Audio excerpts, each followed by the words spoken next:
अस्सलाम वालेकुम जी। क्या हाल चाल है आप सबके?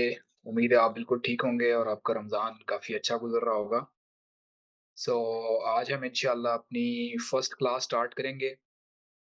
कल तो जैसे कि हमारा जस्ट एक इंट्रोडक्टरी सेशन था और हमने कुछ थोड़ा-सा जाना था कि इस कोर्स के कंटेंट्स क्या हैं और हम किस तरह से लेके चल रहे होंगे चीज़ों को।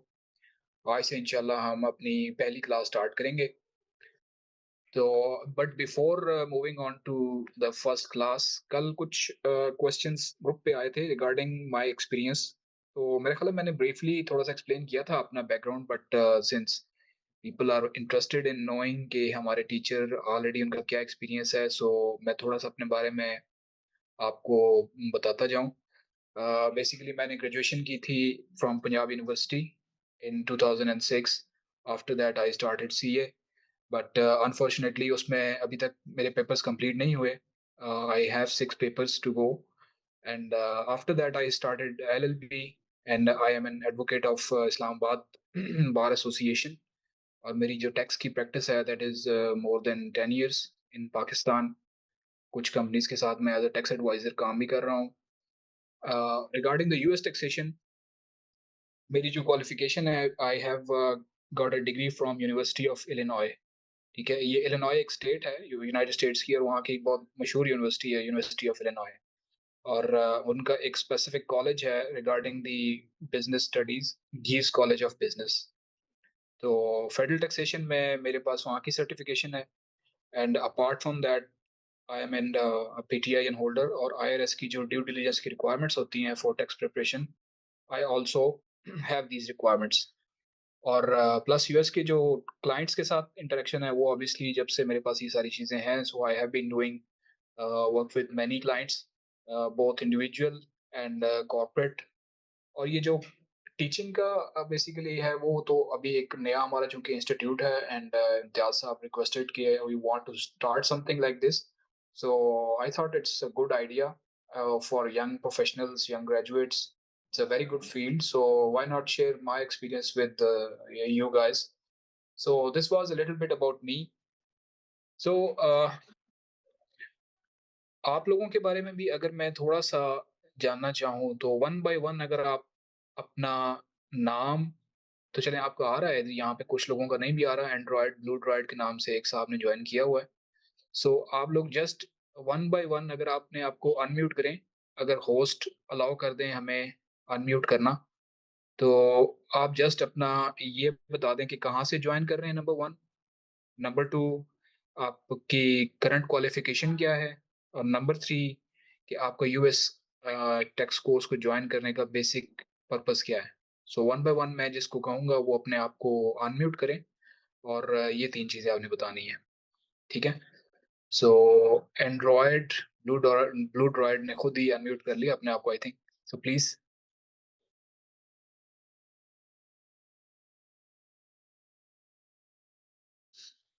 आपको मेरी आवाज़ आ रही है?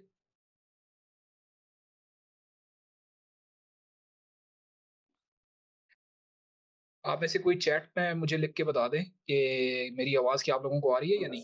अगर आपके पास वो सेलेबल जी होते सर, तो आप आप क्लियर है, और ईमेल भी आपके पास वो लाउड एंड उठा क्लियर। के ये दोनों सूत्रों के अंदर ओके, रेहान साहब ये अपने आप को अनम्यूट ज़रा इनको अलाउ कीजिएगा पार्टिसिपेंट्स को। जैसे ये दोनों सर चीज़ें मैंने आपके कर पास दिया, नहीं सबको है, कर बट दिया। You have to okay, physically move to the जी, आपको जी। आगे तभी मैं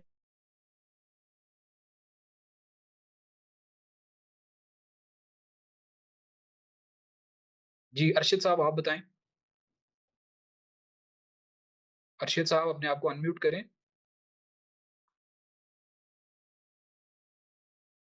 अस्सलाम वालेकुम। जी, वालेकुम अस्सलाम।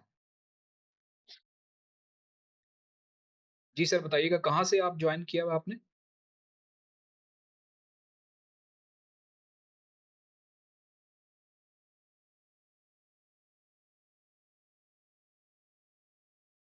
आई थिंक डिस्कनेक्ट हो गए हैं शायद। अरशद साहब आपको मेरी आवाज़ आ रही है? जी, अभी आपकी आवाज़ आ रही है। जी, मैं कराची से बात कर रहा हूँ। जी। मैंने और एसीसी अभी आपकी फाउंडेशन किया हुआ क्वालिफ़िकेशन क्या है, और थोड़ा-सा अपने बारे में अगर बताएँ? है। एसीसी फाउंडेशन मैंने क्लियर किया है। ओके। और यूएस टैक्स कोर्स को जॉइन करने की क्या रीज़न है? मैंने आपकी वीडियोज़ देखी थी, पहले भी कोई यूट्यूब पे मैंने वीडियोज़ सर्च की थी इस इंडस्ट्री के हवाले से ना, तो फिर मैंने बोला इसमें शायद करियर की अपॉर्च्युनिटीज़ क्योंकि यूएस जो है, उसमें बहुत सी अपॉर्च्युनिटीज़ हैं, डॉलर्स में अर्निंग है और फ्रीलांसिंग के चांसेस हैं, उस हिसाब से मैंने जॉइन करने के लिए किया था। ओके। जी, बिल्कुल ऐसा ही है। अगर आप अपने टाइम लगाएँ इस कोर्स को अच्छे तरीके से करें और अपनी रिसर्च भी करें तो definitely there are good chances. So जी। नेक्स्ट हम चलते हैं जी, तनवीर साहब, अपने आप को अनम्यूट कीजिएगा। जी, अस्सलाम वालेकुम। वालेकुम अस्सलाम। हाँ जी। जनाब मैं लाहौर से बात कर रहा हूँ और मैं ग्रेजुएट हूँ, ठीक है? और ओके, कुछ एक तो मुझे अपनी कंपनी के लिए ज़्यादा कुछ चीज़ें चाहिए होती थी और सेकंडली ये है कि मुझे इसमें काफ़ी चीज़ों की प्रॉब्लम्स आ रही थी फाइलिंग में, टैक्सेशन में और दूसरी भी और भी अदर्स रीज़न्स थे, जिसकी वजह से मैं इसको सीखना चाह रहा था। तो आप ऑलरेडी यूएस में कुछ काम कर रहे हैं यानी कंपनी बनाई नहीं, हुई है आपने और अभी नहीं मैं कुछ कर रहा।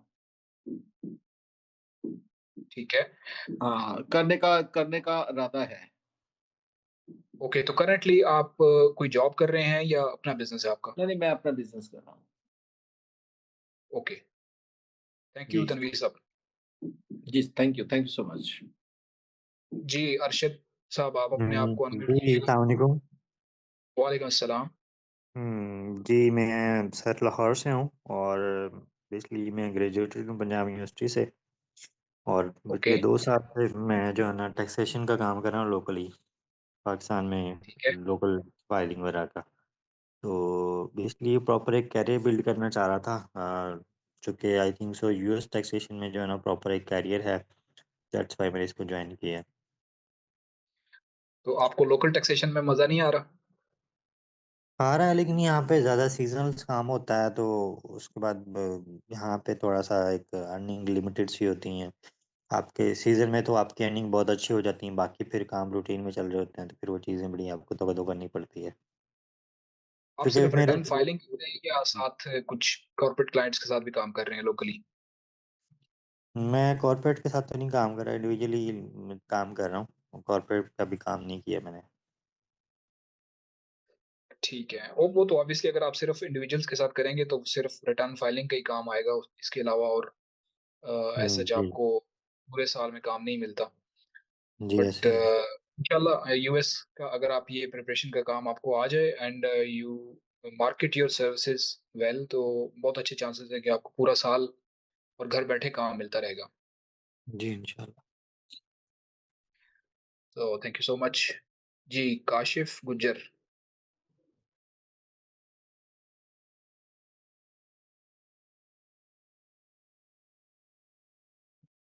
काशिफ गुज्जर अस साहब आवाज़ आ रही है मेरी? अस्सलाम वालेकुम सर। जी सर, आ रही है आवाज़। वालेकुम अस्सलाम। जी सर सर, कैसे कहाँ हैं? से जॉइन की? सर खैरियत से हैं आप? अल्हम्दुलिल्लाह बिल्कुल ठीक। सर मैं सर शेखपुरा से जॉइन किया सर मैंने। शेखपुरा में होता हूँ। ओके, तो क्या करते हैं आप? सर मैं इनकम टैक्स कंसल्टेंट हूँ एज़ अ लॉयर। राइट, तो शेखुपुरा में ही काम कर रहे हैं या नहीं सर, कहाँ मैं काम करते हैं? लाहौर और शेखपुरा दोनों जगह पे ही काम कर रहा हूँ। सर लाहौर भी कर रहा हूँ और शेखपुरा में भी कर रहा हूँ। और यूएस के टैक्स की क्या रीज़न है इंटरेस्ट शो करने की? सर मैं लास्ट 5 ईयर्स से ना इनकम टैक्स फ़ील्ड से ही मुंसलिक हूँ और काफ़ी मेरे लिए इंटरेस्टिंग फ़ील्ड है ये और मैं इसको अपना फ्यूचर बनाकर चलना चाहता हूँ और चल भी रहा हूँ। अल्हम्दुलिल्लाह पाकिस्तान में अच्छी प्रैक्टिस हो रही है इस वक़्त। लेकिन जब से ये ई-कॉमर्स बिज़नेस और इंडस्ट्री डेवलप हुई है, तब से US taxation, UK taxation, Canada taxation की जो चीज़ें हैं ना जी, ये पाकिस्तान में सर उठा रही हैं। लेकिन नो डाउट कि लोग पहले से इसमें कर रहे होंगे, लेकिन ये सोच के कि यार इसको अच्छा किया जाए और बेहतर किया जाए और फ्यूचर में इसको लेकर चलना चाहिए। तो पूछना ये है सर 2 क्वेश्चन्स हैं यहाँ पे कि इसको जी, जी। करने का मकसद क्या होगा हमारा? हम इसको क्यों सीख रहे हैं? अगर हम इसको सीखते हैं तो फिर क्या होगा? और इसका फ्यूचर जो है पाकिस्तान में किस तरह का है? क्योंकि एड्स की हद तक तो बहुत अच्छा लग रहा होता है, सुनने में चीज़ें बहुत अच्छी लग रही होती हैं। लेकिन करने में और दिखने में ये कैसा है सर ये? ये आप मुझे बताएँगे? और जैसे कि पाकिस्तान में इसका सीज़न होता है 1 जुलाई से 31 अक्टूबर तक, आजकल चल रहा है। तो 3 माह का 4 माह का सीज़न होता है। क्या है कि इसमें भी सीज़न ही होता है या ये पूरा साल चलता है ये यूएस टैक्सेशन या यूएई टैक्सेशन या यूके टैक्सेशन? आपने शायद मेरा कल वाला सेशन नहीं लिया। नहीं सर, मैंने कल वाला नहीं लिया। मैं कल ऑन वे था, सर से मेरी बात हुई थी, मैं नहीं ले सका सर आपका सेशन कल वाला। देखें, उस सेशन में काफ़ी डिटेल में हमने इस पे बात की है कल इस कोर्स के हवाले से भी, और उन तमाम जो फ्यूचर में आप इसके ज़रिए ऑप्शंस आपको ओपन हो जाते हैं यूएस टैक्स के। तो आपके अच्छा लिए जी, ज़्यादा मेरा ख़्याल बेहतर होगा कि आप उस सेशन को अगर एक दफ़ा रिविज़िट कर लें, उसकी रिकॉर्डिंग आज में या मोस्ट प्रोबेबली कल तक अवेलेबल हो जाएगी। सो ठीक है। उसमें बहुत अच्छे आप सारे क्वेश्चन आंसर हो जाएँगे। जी, बट ठीक होगा शॉर्टली सुन लो। ये कि शॉर्टली अगर मैं आपको ब्रीफली दोबारा से अगर पॉइंट्स में बता दूँ तो ये कि ये सीज़नल काम नहीं है, नंबर 1। हाँ, रिटर्न फाइलिंग की हद तक ज़रूर है कि अप्रैल 15 और अक्टूबर 15 2 डेडलाइन्स, यानी 6 मंथ्स की एक्सटेंडेड डेडलाइन को भी अगर आप काउंट करते हैं तो है ज़रूर है। बट इसका काम पूरा साल चलता है। वो कल मैंने बड़ा डिटेल में बताया था। उसमें मैंने डेट्स लिखी थी पूरे साल में कि किस-किस डेट पे क्या-क्या यूएस की कंप्लायंस की डेडलाइन है। तो that spans not just in one season, that carries on for the whole year, क्योंकि सिर्फ रिटर्न फाइलिंग नहीं होती, उसमें और भी बहुत सी चीज़ें हैं। सो अच्छा जी, it all depends on you कि आप कितनी एफर्ट पुट इन करते हैं, कितना इंटरेस्ट शो करते हैं। अगर आप सिर्फ रिटर्न फाइलिंग के ऊपर फोकस करेंगे या आप कहते हैं कि यार मैं सिर्फ रिटर्न फाइल करना चाहता हूँ, I don't want to do anything else, तो आपका स्कोप एक बड़ा लिमिटेड सा रहेगा। But if you expand your horizon, if you know take a bigger picture in your mind, तो इट्स अ बिग फील्ड जिसमें देयर इज नो लिमिटेशन। ठीक है sir. Only limitation is in your mind, कि आप अपने आप को खुद लिमिट करेंगे, फील्ड में लिमिटेशन नहीं है, जी ठीक सर, है? ठीक है। जी तो सर। काशिफ़ गुजर साहब, मोस्ट वेलकम। आप इस कोर्स को देखिए, आज हमारी फर्स्ट क्लास है, हम थोड़ा-सा आज बेसिक इंट्रोडक्शन देंगे यूएस के टैक्स स्ट्रक्चर का, और कुछ चीज़ें पढ़ेंगे, तो इस इंशाल्लाह आपको आइडिया भी हो जाएगा। तो लेट्स सी। जी, इंशाल्लाह सर, थैंक यू सो क्यों मच। नहीं। Thank you sir. जी, सारंग एम सोमरो,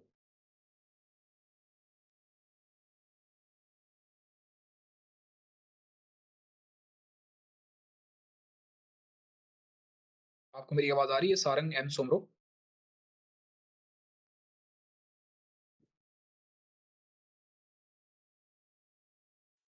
चलें नेक्स्ट, शेरोज़।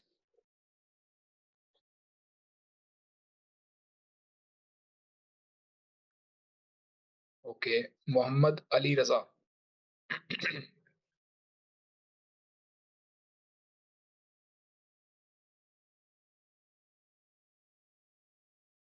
राइट, आई थिंक कोई प्रॉब्लम आ रहा है उनके एंड पे।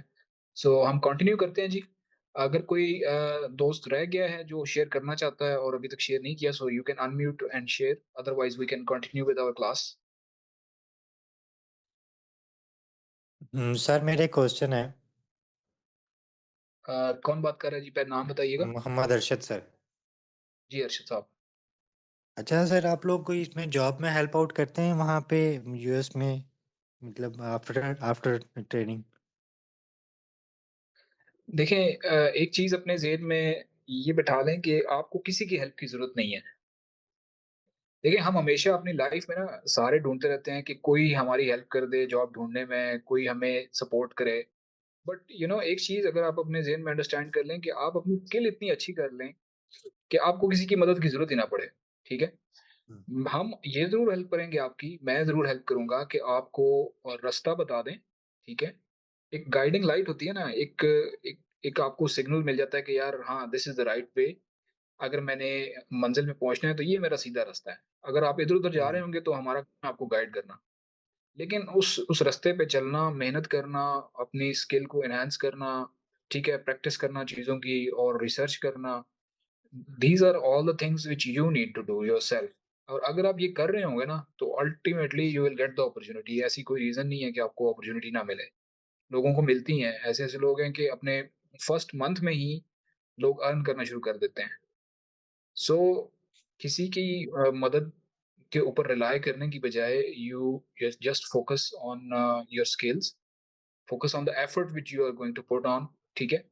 तो दिस ओके। विल डेफिनिटली लेकिन वर्क सर आउट फॉर मैं यू। थोड़ा-सा मेरा क्वेश्चन बेसिकली डिफरेंट सिनेरियो में था। बेसिकली जितनी भी अगर आप लिंक्डइन पे जॉब्स देखें ना टैक्स एसोसिएट्स की, लाइक जी। डिफरेंट कंपनीज़ हैं, टर्बोटेक्स हायर करती है, डेलोइट्स हायर भी हायर करती है।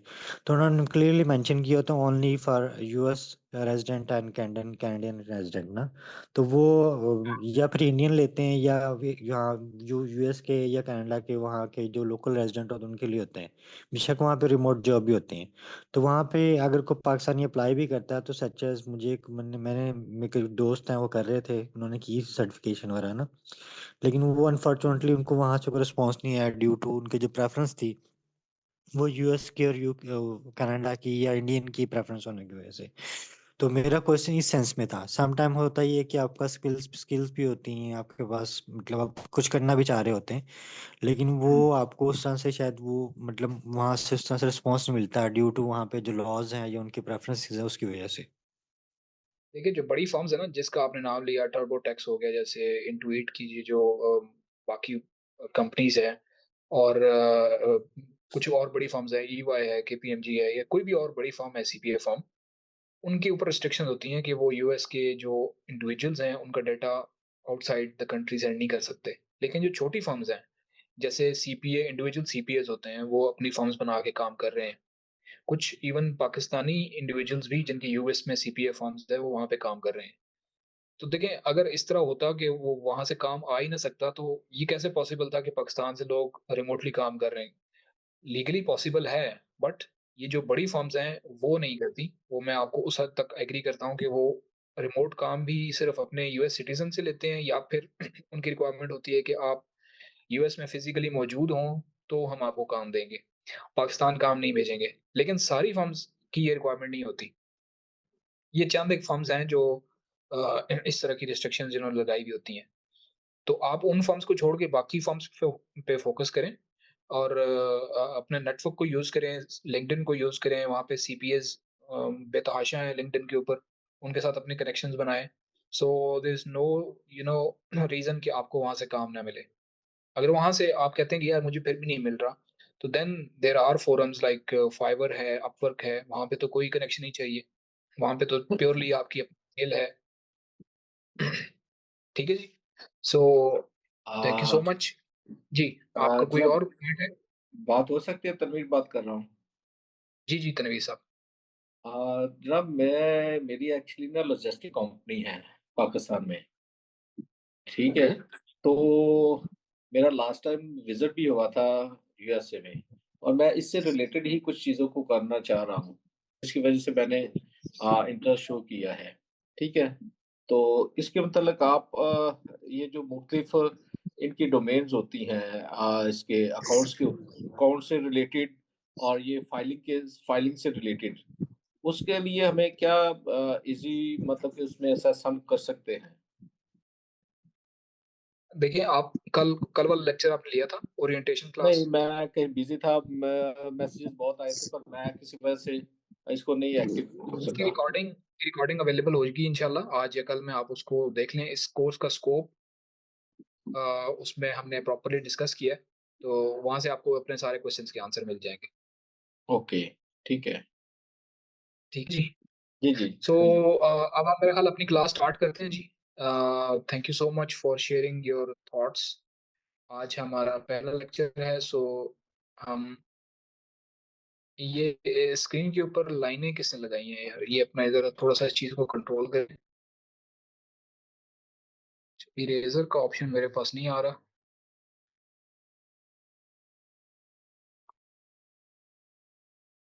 हाँ, ठीक है, अब खत्म हो गया। Thank you. सो हम यूएस टैक्स स्ट्रक्चर डिस्कस करेंगे सबसे पहले, फिर हम देखेंगे कि इंडिविजुअल टैक्स कैलकुलेशन फ़ॉर्मूला क्या है, लॉजिक क्या है। थिर्डली हम आज की क्लास में देखेंगे टैक्स फाइलिंग रिक्वायरमेंट्स क्या हैं, किन लोगों के ऊपर मैंडेटरी है यूएस की टैक्स रिटर्न फाइल करना और उसके बाद हम देखेंगे कि 1040 जो इंडिविजुअल टैक्स रिटर्न फॉर्म है, उसका लेआउट क्या है और कुछ इंपॉर्टेंट टर्म्स। एंड लास्टली हम फाइलिंग स्टेटसेस को थोड़ा सा डिस्कस करेंगे, अगर क्लास में थोड़ा सा टाइम बच गया, अदरवाइज हम इंशाल्लाह अपनी नेक्स्ट क्लास में इसको लेके चलेंगे। सो यूएस टैक्स स्ट्रक्चर की अगर हम बात करें तो इसमें एक तो यानी फेडरल टैक्सेस हैं एंड दूसरे नंबर पे स्टेट टैक्सेस हैं, ठीक है। जिस तरह पाकिस्तान में भी income tax is the domain of federation और सेल टैक्स ऑन सर्विसेज जो है वो प्रोविंशियल के पास है। सिमिलरली यूएस में भी जो इनकम टैक्स का डोमेन है दैट इज विद फेडरल, और कुछ स्टेट्स में भी इनकम टैक्स है, बट जो स्टेट टैक्सेस हैं वो ज़्यादातर franchise tax, excise, property, sales tax, उन चीज़ों से डील कर रही होती हैं स्टेट्स। तो यूएस की there are more 50 states just like province. अब जैसे पाकिस्तान के 4 सूबे हैं तो यूएस में देर आर 50 स्टेट्स, और every state has its own government, ठीक है। और उस स्टेट का जो गवर्नर होता है basically that is the main responsible person for all the collection of revenues, और उसके जो तमाम मैटर्स हैं। हर स्टेट का अपना एक रेवेन्यू डिपार्टमेंट भी होता है जो कि उस स्टेट में रजिस्टर्ड कंपनीज और उनके जो सेल्स टैक्स के मामलात हैं, या जो उस रेजिडेंसी या जो उस टेरिटोरियल जुरिडिक्शन के अंदर जितने भी प्रॉपर्टी टैक्सेस हैं वो कलेक्ट कर रहे होते हैं। तो फेडरल के मेन जो कंपोनेंट्स हैं टैक्स के, उनमें number 1 is income tax, number 2 is payroll tax, third is state tax, gift tax और एक्साइज टैक्स। ये 5 किस्म के टैक्सेस हैं जो कि फेडरल मैनेज कर रहा होता है थ्रू आईआरएस। तो फेडरल की जो बेसिकली टैक्स गवर्निंग बॉडी है दैट इज आईआरएस। अगर आप पाकिस्तान से कंपेयर करेंगे तो जैसे पाकिस्तान में एफबीआर है, तो सेम लाइक यूएसए में IRS is the governing body जो कि फेडरल टैक्सेस को डील कर रही होती है। तो स्टेट टैक्सेस में जो गवर्निंग बॉडी है that is the state revenue department. जिस तरह पाकिस्तान में प्रोविंशियल रेवेन्यू अथॉरिटीज हैं, इस तरह वहां पे भी स्टेट टैक्सेस में there are state revenue departments. अच्छा, relationship between federal and state taxes क्या है? Federal taxes are uniform across all states. देखें, जिस तरह पाकिस्तान में भी इनकम टैक्स का जो रेट है वो अक्रॉस ऑल जुरिसडिक्शन सेम है, तो सेम वे फेडरल जो यूएसए की फेडरल टैक्सेस हैं उनके भी rates for all the citizens of the US वो सेम है, ठीक है। State taxes very bye state, और कुछ स्टेट्स में जैसे मैंने बताया कि कुछ स्टेट टैक्स कलेक्ट भी करती हैं अपना इनकम टैक्स भी, but mainly the state taxes are relevant to the sale taxes, और जो प्रॉपर्टी टैक्स है या फ्रेंचाइज टैक्स है वो चीज़ें ज़्यादा कर रही होती हैं। सो टैक्स पेयर्स की जो रिक्वायरमेंट्स होती हैं वो इनकम टैक्स की भी होती हैं और स्टेट टैक्सेस की भी होती हैं। So as a tax preparer या एज अ टैक्स प्रोफेशनल आपके पास दोनों तरह का काम आ रहा होता है। ज़्यादातर तो आपके पास फेडरल का जो इनकम टैक्स का काम है वही होगा, बट समटाइम्स क्लाइंट की रिक्वायरमेंट होती है कि यार मेरी स्टेट में ये फ्रेंचाइज टैक्स ड्यू है, इसकी पेमेंट करवा दें, या फिर मुझे स्टेट में सेल्स टैक्स की रजिस्ट्रेशन करानी है, वो मेरी रजिस्ट्रेशन करा दें। बाज़ लोग यानी यूएस में सेलिंग कर रहे होते हैं ना, या अमेज़न के थ्रू या किसी और प्लेटफ़ॉर्म के थ्रू, तो सेल्स का जहाँ भी काम होगा वहाँ पे आपको उस स्टेट में सेल्स टैक्स की रजिस्ट्रेशन चाहिए होगी। सो वो काम भी आपको एज़ अ टैक्स प्रिपेयरर आता है, और हमारे इस कोर्स का पार्ट भी है कि उसमें हम सेल टैक्स की रजिस्ट्रेशन कैसे करेंगे, फ्रेंचाइज़ टैक्सेस कैसे पे होंगे। So we will inshallah cover all these things in our lectures later on. ठीक है जी। तो थोड़ा सा एपलेट फोरम्स का देख लेते हैं। जैसे पाकिस्तान में सबसे पहले आप रिटर्न जब फाइल करते हैं तो सबसे पहले जो असेसिंग अथॉरिटी होती है that is the assessment officer. उसके बाद अगर कोई ऑर्डर पास होता है तो फिर कमिश्नर अपील्स के पास जाते हैं, then we go to that tribunal, then high court, then supreme court.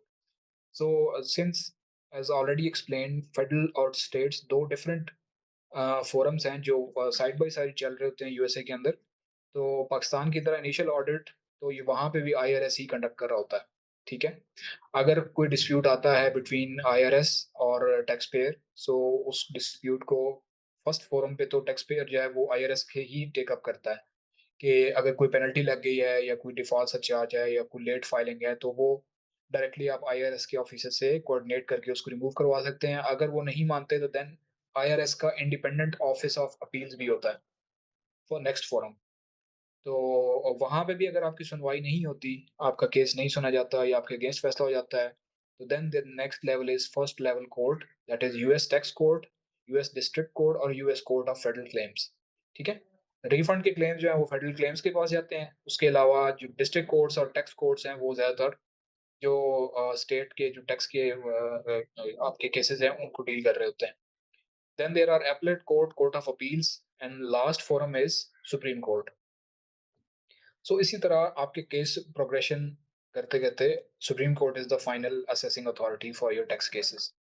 So इसी तरह स्टेट में अगर आप देखें तो the state audits are conducted by the state tax authority and similarly वहाँ पे भी अपील का प्रोसेस है। अगर आपका कोई डिस्प्यूट हो जाता है स्टेट के साथ तो वहाँ पे भी आप एडमिनिस्ट्रेटिव अपील प्रोसेस के थ्रू अपने मैटर टेकअप कर सकते हैं। Then there are state tax courts और administrative tribunals. State court of appeal है, then there is state supreme court. So you can always follow this hierarchy in case of dispute with state as well. So individual income tax formula next हम देखेंगे कि individual income tax formula क्या है। जैसे मैंने बताया कि taxes दोनों तरह के यूएस में एप्लीकेबल हैं, फेडरल टैक्सेस भी हैं, स्टेट टैक्सेस भी हैं। Most states and some local levels taxes employ कर रहे होते हैं, जैसे न्यूयॉर्क स्टेट है या डिट्रॉइट है, फिलाडेल्फिया है, कुछ और स्टेट्स हैं। तो बाज़ स्टेट्स में आपको इनकम टैक्स भी पे करना पड़ता है, जबकि बाज़ स्टेट्स ऐसी भी हैं जहाँ पे आपको टैक्स इनकम टैक्स पे नहीं करना, सिर्फ सेल टैक्स पे करना है, लाइक अरकानसास है, फ्लोरिडा है, नेवाडा है, न्यू हैम्पशायर है, South Dakota, Texas, Wyoming, Washington. So इन इन स्टेट्स में आपका कोई इनकम टैक्स नहीं है। ज़्यादातर आप इसलिए देखेंगे कि जो एलएलसीज़ बनती हैं, वो वायोमिंग में लोग बना रहे होते हैं, क्योंकि वायोमिंग में एक तो फ़ीस भी कम है, एनुअल रिन्यूअल फ़ीस भी कम है और यहाँ पे इनकम टैक्स भी नहीं है, तो it's more beneficial to open a LLC from outside the US in the states. ठीक है जी? बाकी PAYG procedure to ensure collection of taxes during the year. ये पीएवाईजी क्या है? पे एज़ यू गो। पे एज़ यू गो का मतलब होता है कि आपने अपने टैक्सेस आईआरएस को अ, फ्रीक्वेंट इंटरवल्स के बाद सबमिट कराने होते हैं, ठीक है? जैसे पाकिस्तान में एडवांस टैक्स का मैकेनिज़्म है ना, every quarter we have to submit the advance tax to the FBR. Similarly same procedure है यूएस में भी, आपको अपना एस्टिमेटेड टैक्स की फाइलिंग करनी होती है और every quarter you have to pay. तो ये इसकी जो टाइमलाइन्स हैं हर क्वार्टर में आ रही होती हैं। तो this is one of the reason कि जो मैं आपको बता रहा था कि यूएस का जो टैक्स प्रिपेरर का काम है, that is not just annual. ये अगर आप किसी कॉर्पोरेट एंटिटी के साथ या किसी स्मॉल बिज़नेस ओनर के साथ अटैच हो जाते हैं एज़ अ टैक्स प्रिपेरर, तो वो आपको ये काम पूरा साल आपके पास रहता है। उसकी एक तो अगर आपको बुक कीपिंग आती है तो that is a cherry on top. अगर आप बुक कीपिंग भी उसकी कर रहे हैं प्लस आप उसका एस्टिमेटेड टैक्सेस फाइल कर रहे होंगे क्वार्टरली बेसिस के ऊपर, फिर अगर उसकी कोई टैक्स एडवाइस है वो दे रहे होंगे, प्लस एनुअल रिटर्न फाइलिंग तो है ही है of course. So tax base for federal income tax is taxable income. ठीक है, USA uses a progressive tax rate system for individuals. तो सेम लाइक पाकिस्तान, टैक्स हमेशा टैक्सेबल इनकम के ऊपर कैलकुलेट होगा और एक प्रोग्रेसिव टैक्स रेट यूज़ होता है यूएसए में। प्रोग्रेसिव टैक्स रेट क्या है कि जितनी आपकी इनकम ज़्यादा होगी, उतना ही आपका टैक्स रेट ज़्यादा लगेगा। जैसे पाकिस्तान की एग्ज़ाम्पल लें तो 600,000 तक आपका टैक्स रेट 0 है। अब 6 से ऊपर जाएँगे तो फिर 8 लाख तक कुछ और रेट है, 8 से ऊपर जाएँगे 8 से 12 कुछ और है। तो यानी it depends on your income level. Same like Pakistan, USA में भी there are progressive tax rates, but फ़र्क ये है कि यूएसए के जो टैक्स रेट्स हैं that are not just dependent on your income level. उसमें कुछ और चीज़ें भी हैं जो कि डिपेंड कर रही होती हैं आपके टैक्स लायबिलिटी के ऊपर। उनमें से आपका एक तो फाइलिंग स्टेटस जो हम फर्दर पढ़ेंगे, प्लस कुछ और एग्ज़म्पशंस भी होती हैं, वो भी इंशाल्लाह हम देखेंगे। तो कॉर्पोरेट इनकम टैक्स रेट जो है that is flat, for companies tax rate is 21%। ठीक है जी? The tax rate tables for individuals are grouped according to the filing statuses. Self-employed person must submit the quarterly tax prepayments and there is no employer to withhold tax per se. It means कि अगर कोई बंदा employ नहीं है, employees का तो देखें जैसे पाकिस्तान में विदहोल्डिंग होती है इनकम टैक्स की every month from your salary, similarly USA में भी एम्प्लॉइज के केस में एम्प्लॉयर एवरी मंथ एम्प्लॉइज की सैलरी से टैक्स विदहोल्ड करके गवर्नमेंट को जमा करा रहा होता है और ईयर एंड पे उसका सर्टिफिकेट भी देता है, उसको W2 कहते हैं, जो एम्प्लॉय को सर्टिफिकेट मिलता है। ठीक है? तो अगर कोई बंदा है जो कि बिज़नेस कर रहा है, स्मॉल बिज़नेस है उसका, ठीक है? तो उसके ऊपर ऑब्वियसली उसका कोई एम्प्लॉयर तो है नहीं, he is doing a business, but tax law require करता है कि आपने अपना टैक्स एस्टीमेट करना है और एवरी क्वार्टर आपने उसको क्वार्टरली इंस्टॉलमेंट्स में पे करना है, ठीक है?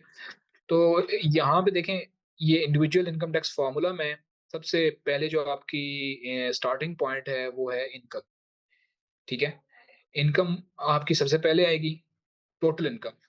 इसमें सब चीज़ें शामिल हैं, चाहे वो आपकी किसी भी तरीके की इनकम है, ठीक है? वो आपकी सैलरी से भी हो सकती है, वो आपकी बिज़नेस इनकम हो सकती है, वो आपकी रेंटल प्रॉपर्टी की इनकम हो सकती है, वो आपका इंटरेस्ट हो सकता है, वो आपका डिविडेंड हो सकता है, वो आपका यानी कैपिटल गेन्स हो सकता है। तो यूएस में there is no such distinction कि यार कैपिटल गेन पे कुछ रेट और है। कैपिटल गेन तो ऑब्वियसली उसका डिपेंड करता है कि एसेट क्या था। बट अदर के केस में कोई ऐसी डिस्टिंक्शन नहीं है कि ये फाइनल टैक्स है या ये फिक्स टैक्स है। अगर जिन लोगों ने पाकिस्तान टैक्स का काम किया है वो अपने ज़हन में सोच रहे होंगे ये चीज़ें। But for the time being आप अपने फॉर द टाइम बीइंग आप इस चीज़ को अपने ज़हन से निकाल दें और ये ऐसी कोई बाइफरकेशन नहीं है यूएस के लॉ में कि ये incomes subject to final tax या मिनिमम टैक्स या समथिंग लाइक दैट। तो every type of his income is club together. फिर उसमें से हम माइनस करते हैं exclusions, income that is not subject to tax. या आप सेकंड इसको इस तरह भी लें कि ये इनकम एग्जाम्प्ट फ्रॉम टैक्स होगी। ये कौन सी इनकम है? इसमें interest from municipal bonds, state bonds और कुछ इस तरह की और आइटम्स हैं। वो लिस्ट एक गिवन है, वो भी आपके साथ शेयर हो जाएगी। वो अगर इस तरह की कोई इनकम है किसी टैक्स पेयर की, तो वो एक्सक्लूड करके जो आती है आपकी नेक्स्ट नंबर आ जाता है, दैट इज ग्रॉस इनकम, ठीक है? ग्रॉस इनकम में से फिर हम deductions for adjusted gross income, और एडजस्टेड ग्रॉस इनकम तक पहुंचने के लिए फिर आप माइनस करते हैं कुछ मजीद डिडक्शंस। यानी उन डिडक्शंस में आपकी फॉर द बिजनेस अगर आपने कोई एक्सपेंस इनकर किया है तो वो एक्सपेंस आपका लेस होगा और ये जो फिगर आएगी that would be your adjusted gross income, ठीक है? फिर उसके बाद आप ग्रेटर ऑफ आइटमाइज्ड और स्टैंडर्ड डिडक्शंस। अब स्टैंडर्ड डिडक्शन क्या है? ये मैं आपको टेबल दिखा भी देता हूँ। इस टेबल में देखें मुख्तलिफ स्टेटस के लिए ना, जैसे अगर आपका filing status for example single है, there are 5 type of filing status है। थोड़ा सा ये एडवांस लेवल की चीज़ है but just to let you know कि यूएस में कुछ मिनिमम थ्रेशोल्ड्स हैं। लॉ कहता है कि अगर आपकी इनकम इस इतने डॉलर से कम है तो फिर आपको रिक्वायरमेंट नहीं है फाइल करने की। और एवरी ईयर गवर्नमेंट आपको अलाउ करती है कुछ स्टैंडर्ड अमाउंट्स कि यार इस अमाउंट को आप डायरेक्टली आप अपनी इनकम से लेस कर सकते हैं, ठीक है? अब जैसे अगर आप as an single tax payer return file कर रहे हैं तो 2024 के लिए स्टैंडर्ड डिडक्शन आपकी दैट इज़ $14,600। यानी अगर आपकी इनकम $14,600 है तो आपको रिटर्न फाइलिंग की रिक्वायरमेंट नहीं है, ठीक है? सो अगर आप फॉर एग्ज़ाम्पल यहाँ पे आपकी वो फिगर आ रही है $50,000 बनी है एडजस्टेड ग्रॉस इनकम, तो आप यहाँ से स्टैंडर्ड डिडक्शन गवर्नमेंट ने खुद आपको अलाउ की हुई है कि $14,600 आप डायरेक्टली लेस कर दें। फर्स्ट 14,600 पे कोई टैक्स नहीं है for a single tax payer. ये डबल हो जाता है अमाउंट अगर आपका स्टेटस जो है वो मेरिट फाइलिंग जॉइंटली हो, वो हम नेक्स्ट देखते हैं। But just to give you the concept कि ये स्टैंडर्ड डिडक्शन और आइटमाइज्ड डिडक्शन दूसरा कॉन्सेप्ट है। आइटमाइज्ड डिडक्शन ये है कि आपके फॉर एग्जांपल डिफरेंट नेचर के एक्सपेंसेस हैं जो कि टैक्स में क्लेम आप कर सकते हैं अपनी इनकम को लेस करने के लिए।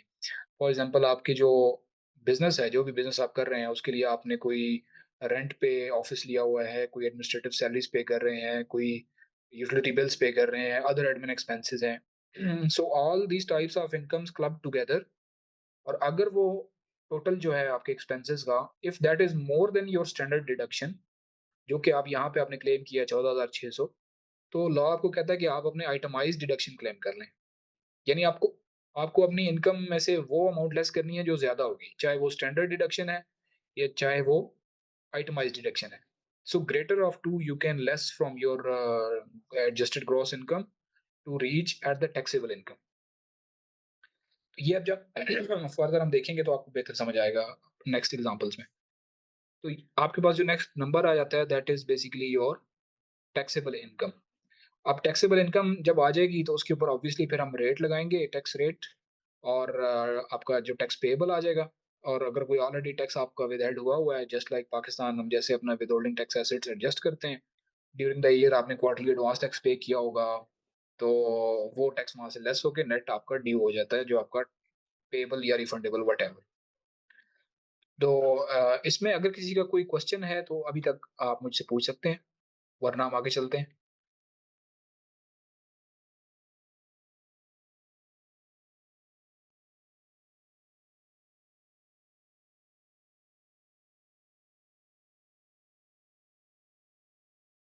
सो सर अगर कोई क्वेश्चन है जी, जी। सर हेलो सर मैं जी, जी, बताएँ। सर पूछूं क्वेश्चन? जी, जी, बताएँ, क्या क्वेश्चन है? सर पूछना ये था कि जैसे आपने जिक्र किया कि एलएलसी फॉर्मेशन होती है यूएस के डिफरेंट स्टेट्स हैं, लेकिन 3-4 स्टेट्स में ज़्यादा एलएलसी फॉर्मेशन होती है। लेकिन आपने हुँ। बोला कि उसमें फिर end of the time income tax file नहीं होती। लेकिन फिर आपने ये भी बोला कि क्वार्टरली रिटर्न फाइल्स हो रही होती हैं। तो वो किस बेस पे इनकम टैक्स रिटर्न फाइल क्यों नहीं हो रही होती और क्वार्टरली क्यों हो रही होती हैं? फिर वो इस तरह से क्या है जबकि पाकिस्तान में ऐसा नहीं है? फिर यहाँ पे ये डिफरेंस क्यों है सर इस वाले से पूछना था मैंने? एलएलसी का मैंने आपको बताया था कि बाज़ स्टेट्स में इनकम टैक्स है, बाज़ में नहीं है, ठीक है? नंबर 1 तो ये। अगर देखिए वायोमिंग में आपकी एलएलसी है, states that do not impose personal income tax. अब स्टेट में वायोमिंग में there is no income tax, ठीक है? On LLCs. अब एलएलसी ने सिर्फ़ अपनी फेडरल की रिटर्न फाइल करनी है टैक्स की, उसको वहाँ पे अपने स्टेट में इनकम टैक्स की फाइलिंग करने की कोई ज़रूरत नहीं है। ठीक है, नंबर 2 ये कि जो आपका फेडरल में आपका इनकम टैक्स है, ऑब्वियसली उसकी जो रिक्वायरमेंट है क्वार्टरली एडवांस टैक्स की, वो तो आपने फुलफिल करनी है ना, एस्टिमेटेड टैक्स हर क्वार्टर में आपने पे करना है। तो ये 2 डिफरेंट चीज़ें हैं, स्टेट की फाइलिंग डिफरेंट है, फेडरल की फाइलिंग डिफरेंट है। लेकिन इसमें जो एलएलसी फॉर्मेशन हो जाती है वो फिर इसकी स्टेट की और फेडरल की दोनों रिटर्न्स करनी होती हैं इसके अंदर फिर हमने, एलएलसी जी, फॉर्मेशन दोनों होने के दोनों बाद? रिटर्न्स फाइल करनी होती हैं। बिल्कुल, बिल्कुल। जी, ठीक है सर, थैंक यू। अच्छा, इसमें बाज़ इनकम्स आप देखेंगे वेजेज़ ये जो how to calculate taxable income, wages, interest, dividend, capital gain, income generated from illegal activities like drug dealing is also included in gross income. तो आपकी इनकम किसी भी तरह की हो, चाहे वो इल्लीगल मीन से हो या लीगल मीन से हो, आपने डिक्लेयर लाज़मी करनी है, यूएसए में ही उनका कानून है। ठीक है जी, ये जैसे मैंने बताया कि सम इनकम्स लाइक म्युनिसिपल बॉन्ड्स और ये आप अपनी जब इनकम कैलकुलेट करेंगे, सो उसमें से आप लेस कर लेंगे, ये एग्ज़ेम्प्ट होती है in as municipal bond issued by state और सिटीज़, ठीक है जी? सो नेक्स्ट ये टैक्स रेट टेबल है 2024 का जैसे आपने देखा होगा पाकिस्तान का टैक्स रेट टेबल भी सो इसमें आप देखेंगे 4 हिस्सों में डिवाइड हुआ है। इसमें मुख्तलिफ स्टेटस के हिसाब से है। टैक्स पेयर का इंडिविजुअल के 5 स्टेटस होते हैं। Single, married filing jointly, married filing separately, head of household and qualified surviving spouse. अब देखें जो आपका है ना सबसे जो बेनिफिशियल स्टेटस है फॉर यूएस सिटीजन वो ये है मैरिड फाइलिंग जॉइंटली या फिर क्वालिफाइड सर्वाइविंग स्पाउस। अब ये मैरिड फाइलिंग जॉइंटली का मतलब है कि मियाँ बीवी दोनों इकट्ठी रिटर्न फाइल करें। एक ही रिटर्न फाइल होती है उसमें दोनों की जो इनकम दोनों के एक्सपेंसेस कंबाइन होके आ रहे होते हैं और यूएस गवर्नमेंट इस टाइप का जो अरेंजमेंट है या इकट्ठी रिटर्न फाइलिंग है उसको इनकरेज करने के लिए और एक यानी फैमिलीज़ को बेसिकली सपोर्ट करने के लिए जो यूएस की जो टैक्स का ओवरऑल सिस्टम है, उसमें देखेंगे तो जो सबसे ज़्यादा डिडक्शंस अवेलेबल हैं, वो मैरिड फाइलिंग जॉइंटली को हैं, ठीक है? ये जो सबसे ज़्यादा बेनिफिट्स हैं, वो अवेलेबल हैं इनको इस स्टेटस को। क्योंकि देखें यूएस में सब्सिडीज़ का कोई कॉन्सेप्ट नहीं है। अब जैसे पाकिस्तान में गवर्नमेंट एवरी ईयर आपको बिजली के बिलों में सब्सिडी दे रही होती है, बाज़ औक़ात पेट्रोल में सब्सिडी दे रही होती है, ठीक है? और कई और चीज़ों में यूटिलिटी में सीएसडीज़ के पास या यूटिलिटी स्टोर्स पे आइटम सस्ते मिल रहे होते हैं। लेकिन यूएस में इस तरह का कोई कॉन्सेप्ट नहीं है सब्सिडीज़ का। तो जो टैक्स पेयर्स को या अपने सिटीज़न्स को उन्होंने बेनिफिट देना है ना, वो देना है in the form of tax credits, ठीक है? या टैक्स रिलीफ़। तो अब वहाँ पे रिटर्न फाइलिंग इसलिए भी ज़रूरी है क्योंकि आपको टैक्स क्रेडिट्स ही नहीं मिलेंगे जब तक आप अपने रिटर्न नहीं फाइल करेंगे, ठीक है? बाज़ केसेज़ ऐसे भी होते हैं कि जहाँ आपको रिटर्न फाइलिंग की रिक्वायरमेंट नहीं है, बट स्टिल आप रिटर्न फाइल करते हैं। फॉर एग्ज़ाम्पल आप सिंगल के केस में देखें या हेड ऑफ हाउस होल्ड में देख लेते हैं कि ये $16,550 तक अगर आपकी इनकम है और आप हेड ऑफ हाउस होल्ड हैं। हेड ऑफ हाउस होल्ड को आप अब हम डिटेल में देखेंगे नेक्स्ट स्टेटसेस में जाके, लेकिन जस्ट फॉर नाउ इसको अंडरस्टैंडिंग आप ये लें कि एक इंडिविजुअल है जिसके 2 बच्चे हैं, ठीक है? अपने वालिद-वालिदा के साथ वो रह रहा है और तो वो हेड ऑफ हाउस होल्ड कहलाएगा। उन सबके खर्चे वो बर्दाश्त कर रहा है, ठीक है? तो अगर उसकी income is less than $16,550 annually, तो उसको लॉ नहीं कहता कि आप रिटर्न फाइल करें। He is exempt. अगर वो नहीं भी फाइल करेगा तो आईआरएस उसको कोई नोटिस नहीं भेजेगा, ना ही उसको नॉन फाइलर करेगा जैसे पाकिस्तान में कर देते हैं। बट उसको नुकसान क्या होगा? उसको नुकसान ये होगा कि जो उसके बच्चे स्कूल में पढ़ रहे हैं, उनको एजुकेशन क्रेडिट्स अलाउ हैं, ठीक है? वो खुद काम कर रहा है, उसको अर्न्ड इनकम क्रेडिट मिलना था, वो नहीं मिलेगा। उसके बच्चे education American opportunity tax credits है या फिर लाइफ टाइम लर्निंग क्रेडिट है। ये सारे क्रेडिट्स में जाके हम देखेंगे, कुछ उसमें से रिफंडेबल होते हैं, कुछ नॉन रिफंडेबल होते हैं। तो अगर वो रिटर्न फाइल नहीं करेगा इन इन सिंपल वर्ड्स, तो उसको वो क्रेडिट्स नहीं मिलेंगे। और यूएस में ऐसा नहीं है कि आपको क्रेडिट लेने के लिए आईआर एफबीआर के पीछे या आईआरएस के पीछे जाना पड़ेगा। यूएस का सिस्टम ये है कि अगर आपका टैक्स रिफंडेबल है, तो अगर आपने अपनी रिटर्न अप्रैल 15 को फाइल की है, तो विद इन 3 वीक्स आपका रिफंड आपके अकाउंट में क्रेडिट हो जाता है। और अगर टाइम ज़्यादा लगता है, फॉर एग्ज़ाम्पल 3 वीक्स से ज़्यादा लग जाता है, सो आईआरएस आपको जब रिफंड देगा, तो साथ उसके ऊपर आपको इंटरेस्ट भी देगा। यानी क्योंकि आपकी अमाउंट थी ना वो, और आईआरएस के पास पेंडिंग है, सो दे विल डेफिनिटली पे यू इंटरेस्ट एज़ वेल। तो इतना अच्छा सिस्टम है वहाँ का। अब लेकिन इसमें जो रिस्पॉन्सिबिलिटी है, वो भी ऑब्वियसली बढ़ जाती है, क्योंकि अगर आपने रिटर्न फाइल नहीं की, सही तरीके से नहीं की और आपने बोगस टैक्स क्रेडिट्स क्लेम कर लिए, सो दैट रिफंडेबल तो आपने जनरेट कर लिया और आईआरएस ने आपको पे भी कर दिया। But at the time of audit, USA में जब ऑडिट होता है तो वो फिर मतलब that is not a simple audit. वो उस वक़्त आपका यानी खाया-पिया सब कुछ निकाल लेते हैं। वो सिर्फ टैक्स पेयर का नहीं निकालते, वो फिर टैक्स प्रिपेयरर का भी निकालते हैं। समझ रहे हैं? So as a tax preparer ये बहुत बड़ी रिस्पॉन्सिबिलिटी होती है कि आप किसी का रिफंडेबल क्रेडिट बनवा रहे हो, यानी बोगस तरीके से अगर आप किसी के लिए रिफंड क्रिएट करें और लेटर ऑन जब उसका ऑडिट होगा, तो नंबर 1 तो आपका लाइसेंस जो है वो कैंसल होगा एज़ अ टैक्स प्रिपेयरर। 10 साल तक आप कोई रिटर्न फाइल नहीं कर सकते और उसके बाद आप के ऊपर पेनल्टीज़ और वो भी होंगी, जुर्माने होंगे और आपकी जो है वो प्रैक्टिस वो खत्म हो सकती है। सो ऑलवेज़ बी केयरफुल कि कोई भी आजकल आप अक्सर देखते होंगे एड्स में आ रहा होता है कि जी हमारे साथ रिटर्न फाइल करें और कंफर्म इतना रिफंड। यूएस के स्पेशली जो टैक्स प्रिपेयर्स होते हैं वो इस तरह की एडवर्टाइजमेंट्स कर रहे होते हैं।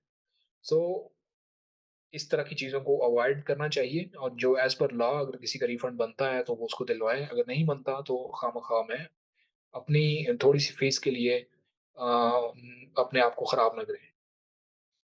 ठीक है जी? तो ये टैक्स रेट्स हैं बेसिकली जो यूज़ होते हैं फॉर डिफरेंट स्टेट्स। आगे चलते हैं। So who is required to file? तो इसमें देखें जो रिटर्न फाइलिंग की जो रिक्वायरमेंट है ना, that depends on the gross income of tax payer, their filing status और एज, ठीक है? ग्रॉस इनकम पे कैसे डिपेंड करेगी? अब जैसे यहाँ पे अब अगर आपका फाइलिंग स्टेटस सिंगल है और अगर आपकी एज 65 से कम है, तो अगर आपकी इनकम $14,600 तक है, तो you are not required to file.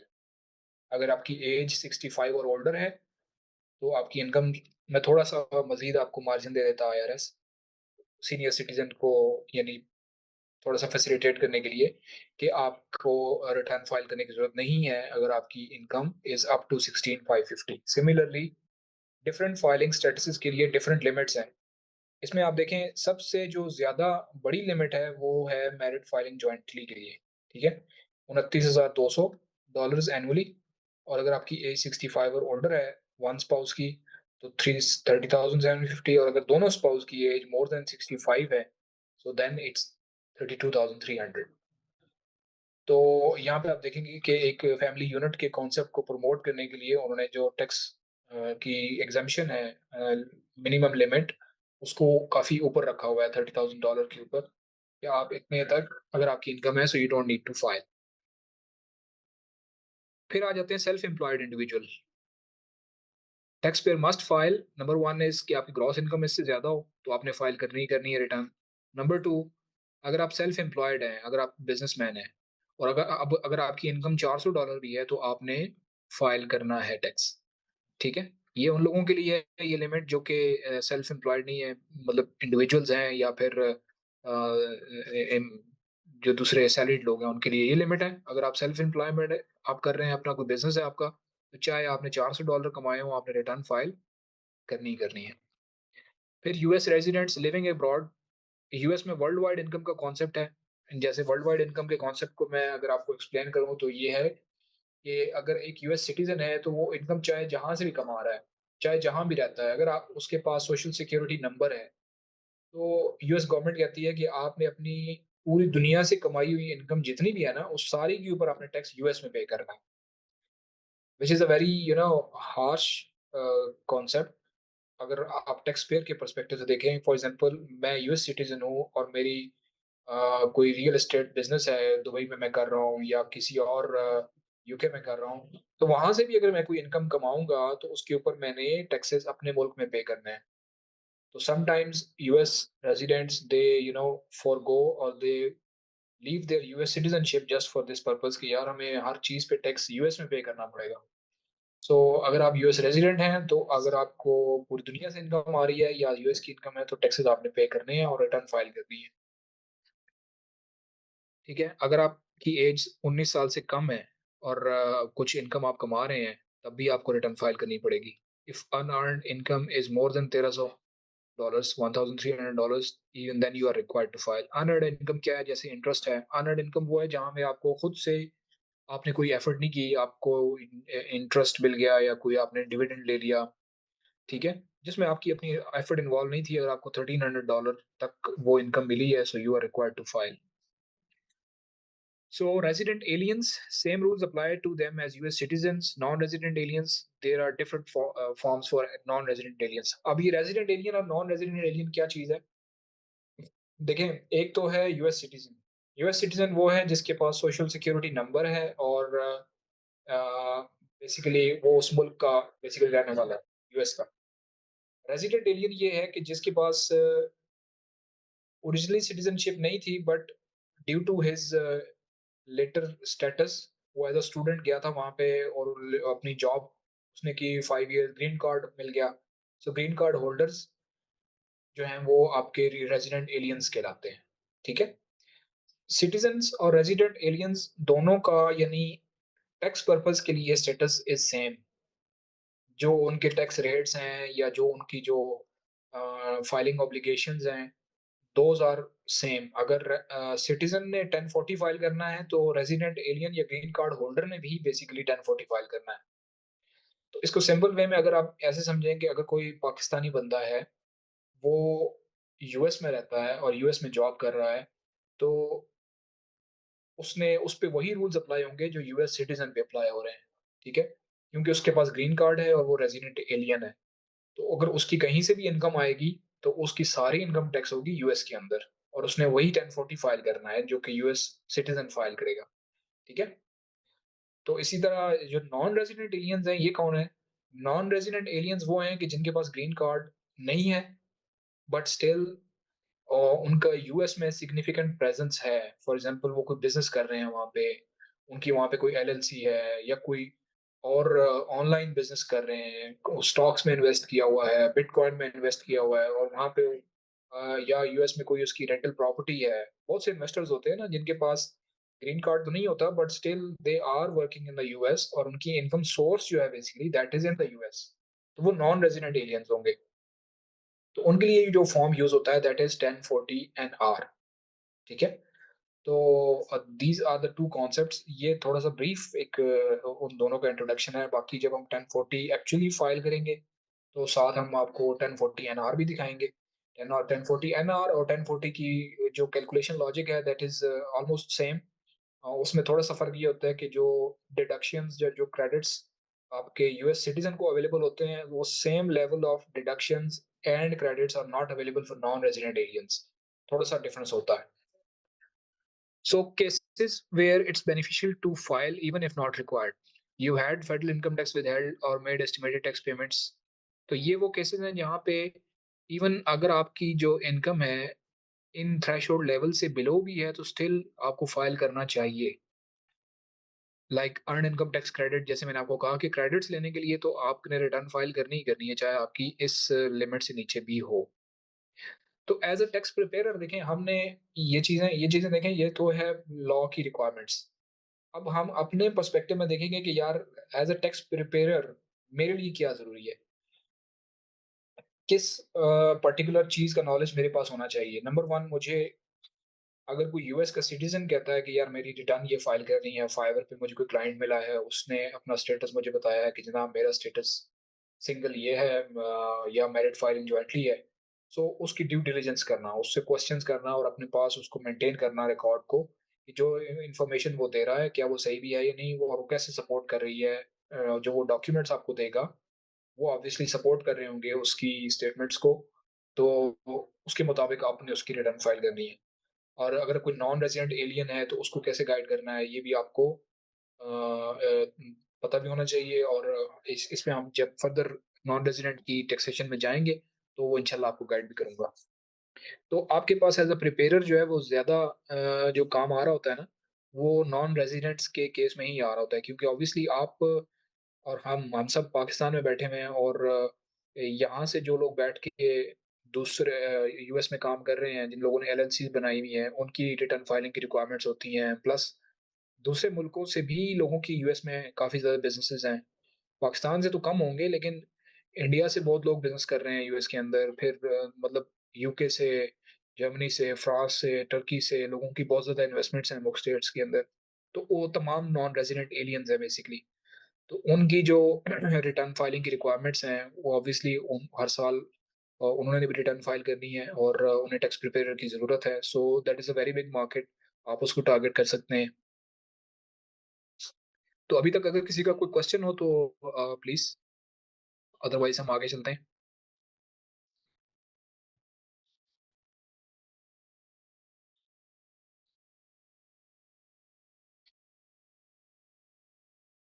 चलो जी, फॉर्म 1040 की तरफ चलते हैं। 1040 बेस फॉर्म है, जो कि individual income tax return filing के लिए यूज़ होता है यूएस के अंदर। और हमारा जो मेन फ़ोकस होगा वो 1040 की प्रिपरेशन के ऊपर ही होगा, ठीक है? क्योंकि सबसे ज़्यादा जो वॉल्यूम है यूएस के अंदर टैक्स रिटर्न्स का, दैट इज़ 1040। क्योंकि कल भी मैंने बताया था कि around 200 million people every year they are required to file the returns, and that return is basically 1040। So this one form collects all income, adjustment, deductions, credits, withholdings, and taxes in one place. Of course, there is not just one type of income or one type of adjustment or one deduction or one credit. तो 1040 तो आपका base form है, ठीक है? जिस तरह आपके अगर आप पाकिस्तानी रिटर्न को अगर 1 मिनट के लिए अपने ज़हन में ले आएँ, तो आपका एक फ्रंट पेज होता है, और साथ में उसकी डेप्रिसिएशन स्केड्यूल्स अटैच हो रहे होते हैं, फिर एसेट्स की डिटेल अटैच हो रही होती हैं, balance sheet, profit and loss attach हो रहा होता है, आपका इनकम स्टेटमेंट वाला पेज अटैच हो रहा होता है।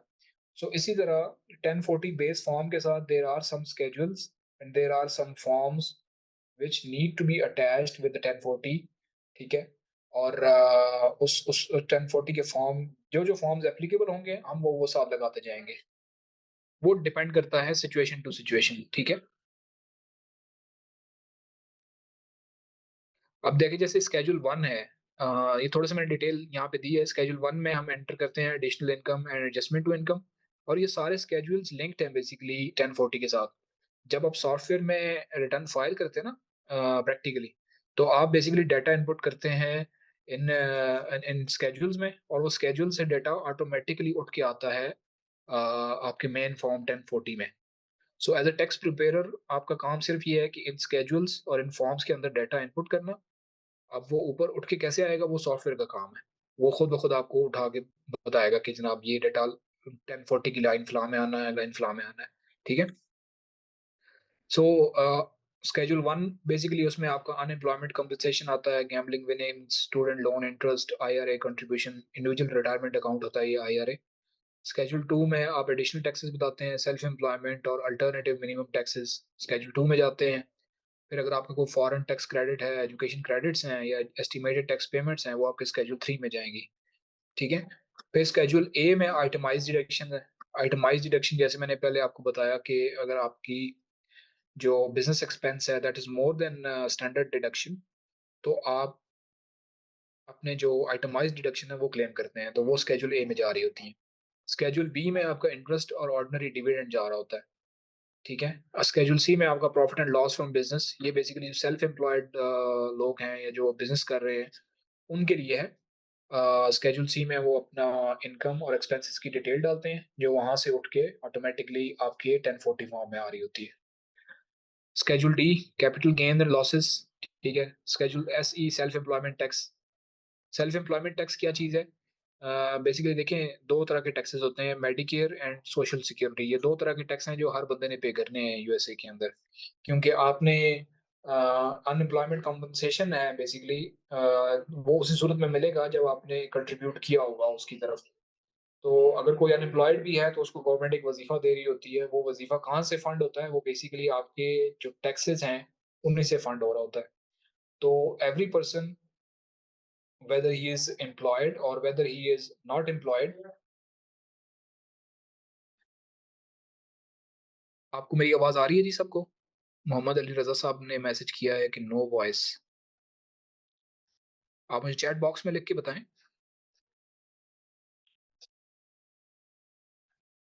Can you guys hear me? Yes sir, आप क्लियर हैं सर, आवाज़ आ रही है आपकी। ओके।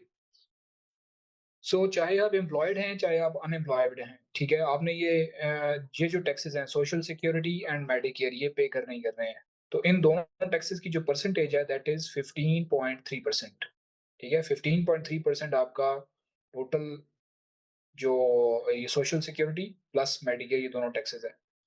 हाँ, फ़र्क ये होता है कि जब आप एम्प्लॉयी होते हैं, तो इसका जो हाफ़ है ना, यानी 15.3 का हाफ़ 7.65 7.65 आप पे करते हैं और 7.65 आपका एम्प्लॉयर पे करता है, ठीक है?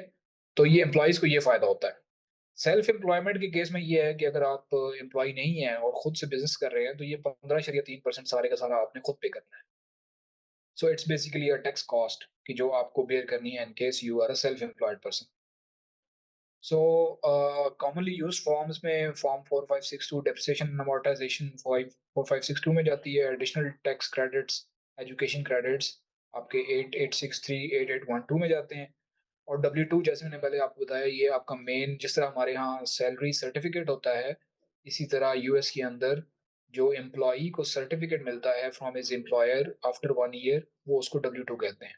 इसमें उसके wages, tips and other compensation from an employer सारा कुछ रिपोर्ट हुआ होता है।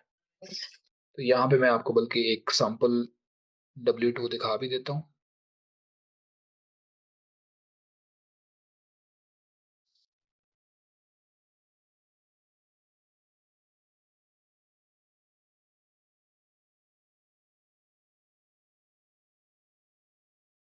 ये देखें, ये इस तरह का फाइल आपको W2 फॉर्म मिलता है एक। ये अब एक कपल है, उनका ये W2 फॉर्म है 2023 का। इसमें आप देखें यहाँ पे सबसे ऊपर क्या आ रहा है लेफ्ट साइड पे, एम्प्लॉइज़ सोशल सिक्योरिटी नंबर, क्योंकि ज़ाहिर बात है वो यूएस सिटीज़न है तो उसका सोशल सिक्योरिटी नंबर आएगा सबसे पहले। फिर नीचे देखें एम्प्लॉयर आइडेंटिफिकेशन नंबर EIN, ठीक है? उसके बाद एम्प्लॉयर का एड्रेस आ रहा है, नाम आ रहा है, नीचे एम्प्लॉइज़ का नाम और उसका एड्रेस आ रहा है, एम्प्लॉयी स्टेट आईडी नंबर। उसके बाद यहाँ पे देखें बॉक्स 1 में आपके wages, tips and other compensation, ठीक है? ये टोटल आपकी पूरे साल की इनकम आ गई। फेडरल इनकम टैक्स विथहेल्ड की कितना विथहेल्ड हुआ, सोशल सिक्योरिटी वेजेस कितने हैं और सोशल सिक्योरिटी टैक्स कितना विथहोल्ड हुआ है, मेडिकेयर वेजेस कितने हैं, उस पे कितना टैक्स विथहोल्ड हुआ।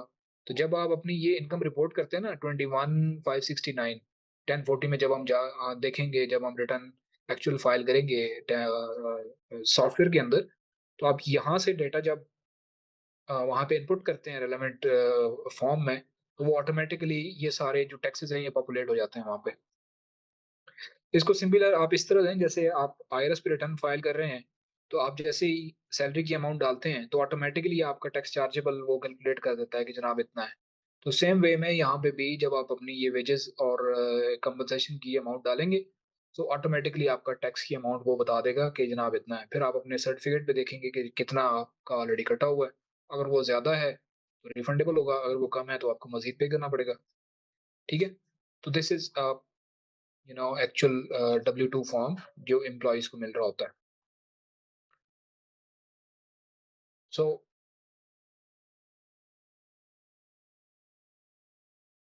फिर फॉर्म 1099 है।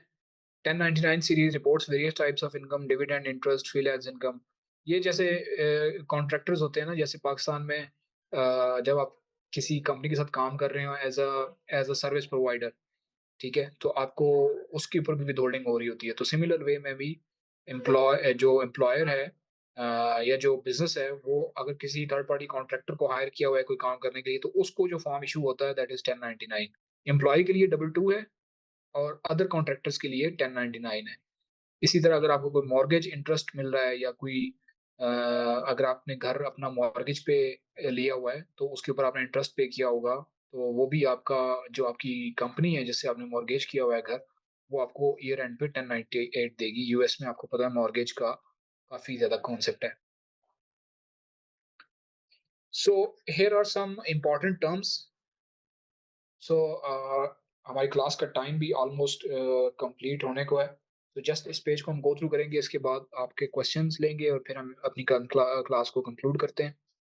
एडजस्टेड ग्रॉस इनकम, ये कुछ टर्म्स हैं जो फ्रीक्वेंटली आपको इस कोर्स के दरमियान जो है वो देखने को मिलेंगी और आपको पता भी होनी चाहिए। सो एडजस्टेड ग्रॉस इनकम क्या है basically? Adjusted gross income equals total income less the reductions that are allowable regardless of whether personal deductions are itemized. Deductions वो हैं कि जो amounts that may be subtracted from income that is otherwise taxable. देखिए जब हमने formula देखा था अपनी इस यहाँ पे, अब इसमें देखें इनकम आई थी सबसे पहले minus exclusion the gross income. Gross income में से ये डिडक्शंस आपने कुछ लेस की थी यहाँ पे।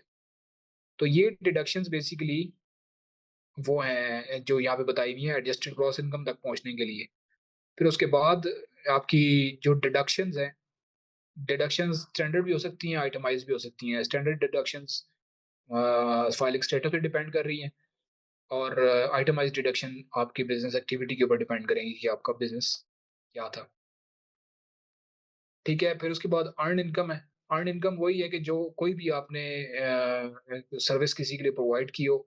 Personal services are distinguished from income generated by property और अदर सोर्सेज। अर्न इनकम के ऊपर आपको क्रेडिट भी मिलता है। Federal income tax withhold, it is simple.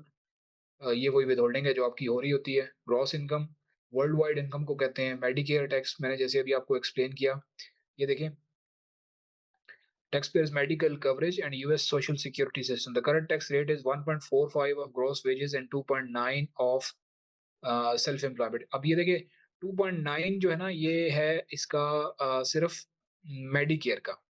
ठीक है, सोशल सिक्योरिटी इसमें आप ऐड करेंगे तो that that is around 13.6। I think 13.6 जो है वो सोशल सिक्योरिटी है और 2.9 मेडिकेयर है। ये टोटल मिला के बनता है 15.3। ठीक है, इसके अलावा non refundable credit which can not exceed tax payers liability. Credits में कुछ रिफंडेबल होते हैं, कुछ नॉन रिफंडेबल होते हैं। वो हम जब क्रेडिट्स में जाएंगे तो आपको पता चलेगा। Earn income, income from personal sources as distinguished from income generated by property other sources, ये हमने पहले भी डिस्कस किया। सोशल सिक्योरिटी टैक्स विदहेल्ड, ये जैसे हाँ ये वाला आ गया ना 6.2 प्लस 1.45। ये देखें दो चीजें हैं ना, सोशल सिक्योरिटी और मेडिकेयर। ये 6.2 और 1.45 ये बन जाएगा 7.65। तो ये 7.65 आपका एम्प्लॉयर पे करता है और 7.65 ही आपने खुद पे करना है। टोटल ये बन जाएगा 15.3। फिर टैक्स लायबिलिटी, टैक्सेबल इनकम और अनअर्न्ड इनकम के कॉन्सेप्ट ये थोड़ा थोड़ा आपको आइडिया है। जैसे ही हम इंशाल्लाह डिस्कस करेंगे तो मजीद भी आपको प्रैक्टिकली चीज़ें जब करेंगे तो ज़्यादा समझ आएंगी। So this was all about for today's class. आप का कोई क्वेश्चन हो आज की क्लास के हवाले से, टॉपिक के हवाले से, तो you can ask one by one. अपना हैंड रेज कर लें अगर क्वेश्चन है तो I will ask the host to unmute you.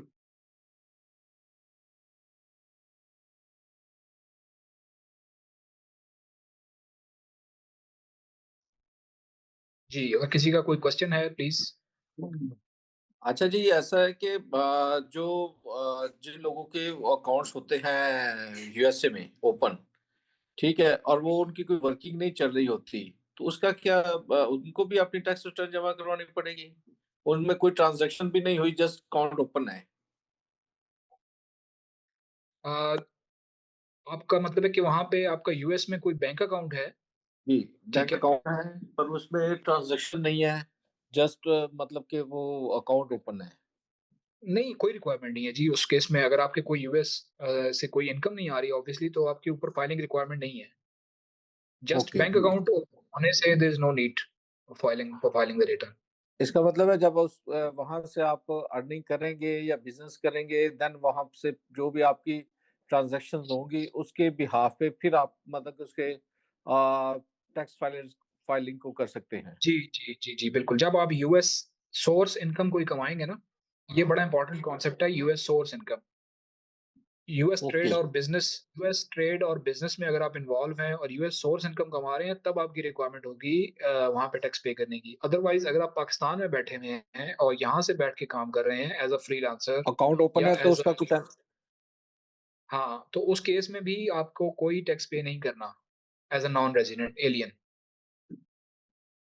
Okay, यानी कि हम पाकिस्तान में बैठ के अगर वहाँ से कोई ट्रांज़ैक्शन करते हैं उनके अकाउंट्स में, बेशक हमारा विज़िट होता है एज़ अ विज़िटर, पर वहाँ पे जी, हमारी ट्रांज़ैक्शन चलती हैं, ठीक है? जी। उसके भी हाफ़ पे भी हम मतलब कि कोई टैक्स पे नहीं करने के मिजाज। जी, as long as you are not earning anything which is related to US trade और बिज़नेस, ठीक है? यूएस ट्रेड और ओके, बिज़नेस की एक डेफिनिशन है ना कि वहाँ पे आपका कोई फॉर एग्ज़ाम्पल वेयरहाउस है, वहाँ पे आपने एम्प्लॉइज़ रखे हुए हैं, वहाँ पे कोई आपने शॉप खोली हुई है, तो यानी वहाँ पे आपकी फिज़िकल प्रेज़ेंस है यूएस के अंदर। तो फिर तो आपकी वहाँ से जो इनकम आएगी, उस पे वहाँ पे टैक्स भी पे करेंगे आप। Otherwise there is no requirement for a non resident alien to pay any tax in the US और टू फाइल एनी रिटर्न। तो ये जो अमेज़न के ऊपर या दूसरे अदर्स जो ऑनलाइन वो होते हैं बिज़नेसेस, उनकी जो टैक्स जी, रिटर्न जमा करवानी पड़ते हैं या एलएलसी ओपन करवाने के लिए हम हमेशा मतलब कि जिन स्टेट्स का हमें वो मिलता है, बहुत कम मिलता है, क्या उसका नाम है टैक्स का, ठीक है? तो हम वहीं पे ओपन करवाते हैं। तो हम जी। फिर मतलब कि जो बड़ी स्टेट्स हैं, तो उसमें क्यों नहीं करवा सकते फिर? अगर आपका फाइल का क्वेश्चन मैं समझा वो नहीं। इश्यू नहीं है तो? देखिए, जो अमेज़न पे लोग काम कर रहे हैं ना, जो सप्लाई का काम बेसिकली करते हैं, अगर उन्होंने वहाँ पे कोई वेयरहाउस लिया हुआ है, वहाँ पे उनकी इन्वेंटरी पड़ी हुई है यूएस के अंदर और वहाँ से लोग कोई बंदा मौजूद है वहाँ पे जो वहाँ से डिलीवरीज़ कर रहा है फॉर एग्ज़ाम्पल, तो फिर तो वो वहाँ पे जो भी उसकी इनकम होगी, उसने उसको टैक्स पे करना है। अदरवाइज़ अगर वो सिर्फ़ सर्विसेज़ आप प्रोवाइड कर रहे हैं, ठीक है? जैसे यहाँ से कोई अकाउंटिंग सर्विसेज़ दे रहे हैं या कोई मार्केटिंग की ऑनलाइन मार्केटिंग या डिजिटल मार्केटिंग की सर्विसेज़ हैं, या रिमोटली आप दे रहे हैं, तो उस केस में there is no requirement of paying the US tax. Okay, यानी कि उसमें यूएसए के जो बैंक अकाउंट है, उसमें ट्रांज़ैक्शन क्रेडिट होती है। सिर्फ़ ट्रांज़ैक्शन होने से कोई आपको रिक्वायरमेंट ट्रिगर नहीं करती टैक्स फाइलिंग की। ओके, ठीक है, ठीक है, ठीक है। रिमोट बिज़नेस पे नो टैक्स रिटर्न। जी। ओके, ठीक है, थैंक यू।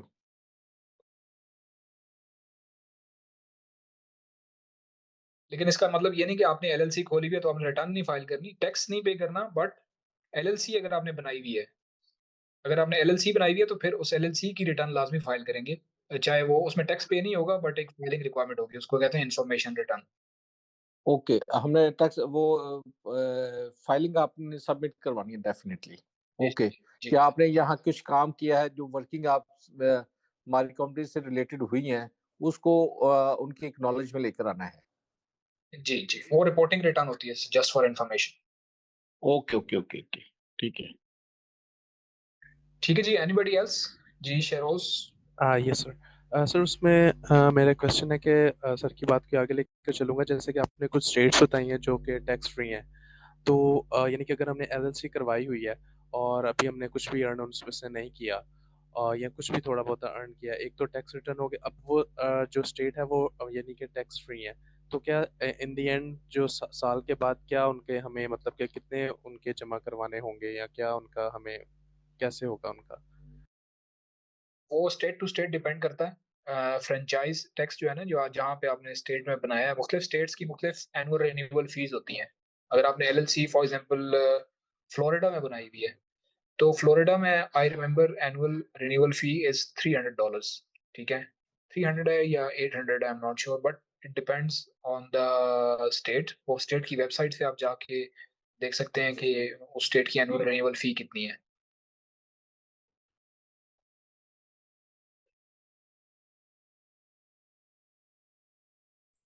अच्छा सर, मैं थोड़ा-सा ये बताना चाहता हूँ कि सर जो भी पार्टिसिपेंट्स हैं ना, सेकंड क्लास जो है ना वो पब्लिक नहीं होगी। तो जिन लोगों ने एनरोलमेंट करवानी है ना, काइंडली मुझे जो है आप डीएम कर दीजिएगा। ग्रुप बना देंगे, वो प्राइवेट ग्रुप होगा, उसी में लिंक शेयर हुआ करेगा क्लास का नेक्स्ट सैटरडे और संडे जो क्लास होगी। तो काइंडली आप लोगों ने मुझसे कॉन्टैक्ट कर लेना ताकि आप लोगों की एनरोलमेंट जो है ना वो टाइमली कर लें। Thank you. Right, Ji. Thank you so much, everyone. Inshallah, hope to see you in the next class, which will be a paid class, of course. ठीक है जी. Okay sir. अल्लाह हाफिज. अल्लाह हाफ़िज़।